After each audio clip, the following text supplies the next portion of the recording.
They say New Orleans never sleeps, but the dead, they never left. In the shadow of Jackson Square, where the gas lamps flicker like dying stars and the Mississippi murmurs like an ancient lullaby, stands St. Louis Cathedral, a towering white facade of faith, history, and secrets too dark for daylight. Tourists pass through its doors each day, marveling at its beauty. But ask the locals, those who've grown up in the quarter, who know which alleys to avoid after sunset, and they'll tell you, the cathedral breathes after dark. It begins with the organ.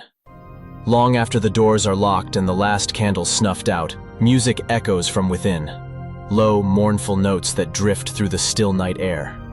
No one is seen inside. No one is supposed to be there. They say it's the spirit of Père Antoine, the 19th century friar buried within the walls. His ghost appears during early morning masses, shrouded in robes, head bowed in eternal prayer. He's harmless, mostly. But others are not. Behind the altar, a figure has been seen, tall, motionless, cloaked in shadow so thick it seems to absorb the light around it.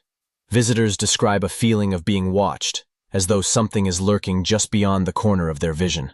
Some have tried to approach the figure, only for it to vanish, leaving behind the scent of burnt incense and something older, more foul. Beneath the cathedral lies the sealed crypt, its entry long closed to the public. Yet from time to time, faint whispers seep up from beneath the marble floor, soft prayers in Latin, or sobbing that fades into laughter. Decades ago, a curious historian snuck into the crypt with a recorder. What he captured was never made public, but friends say he never slept through the night again. Then there's the confessional, the one in the rear corner, furthest from the light. A woman once entered, seeking redemption. She spoke to the priest inside for nearly an hour, unburdening her soul. But when she stepped out to thank him, she found the booth empty, layered in dust, abandoned for decades. She collapsed on the cathedral floor, whispering, "He had no face."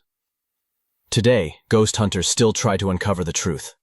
Their equipment dies without reason. Photographs come back warped, stained with streaks of shadow and eyes that shouldn't be there. One investigator even claimed to hear his own name whispered from the altar, over and over, in a voice that was his, but not quite.